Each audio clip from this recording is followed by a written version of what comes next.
The Kansas City area includes a little over 2.2 million people. But a recent mapping project done by Dr. Craig Cece shows that our area has only 41 safe places. To put that in perspective, as a whole across the state of Alabama, there are over 600.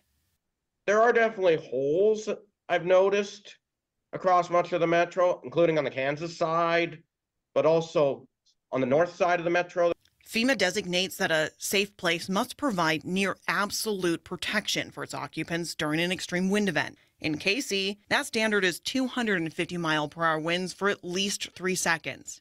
That means the structure should stay in place through an EF5 tornado. But there's only been one tornado of that magnitude to impact the Kansas City area, and that was 67 years ago. But EF0 to EF5, Wyandotte County Emergency Manager Matt May treats all tornado threats the same. During a race event, I've had a tornado on the ground within about 12 miles up in northern part of Leavenworth County.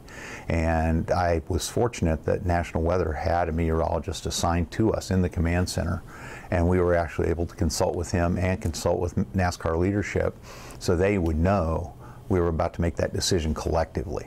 On April 25th, 2009, the National Weather Service confirmed a tornado on the ground just to the southwest of the racetrack. Luckily, the stands were already empty as NASCAR officials had suspended the race 30 minutes prior due to thunderstorm activity.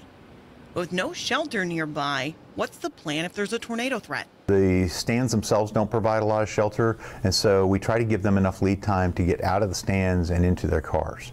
The Kansas Speedway has one of the fastest entry and exit plans in the country, and they say they can get their fans to the highway in 90 minutes, while other tracks can take 2 to 3 times that length. But tornadoes move faster than that. So what do you do if you get stuck in your car and there's a tornado nearby? If you're in your car and a tornado's coming, they recommend turning the ignition on because it makes sure the airbags are activated. So we tell them turn the ignition on, stay in the car. You might get rolled, you might not, but you're going to be in a far better shape than if you're out in the open.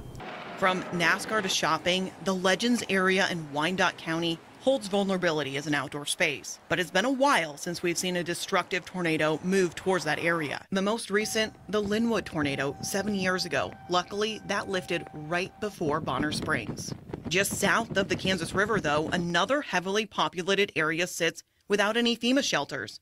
But for Joco, it has been 60 to 70 years since they've seen a destructive tornado. A shelter is just one piece of that preparedness. And what we always want to drive home to our residents and visitors within Johnson County is to have a plan. Identifying in your home or place of business or places you frequent, if you have children's schools in Johnson County, knowing that if you're in that place when severe weather is imminent or it's happening, there's a tornado warning issued, where can you go to seek shelter? And practice that plan. Build some muscle memory, and don't forget to talk to your kids about what to do when a tornado watch or warning is issued.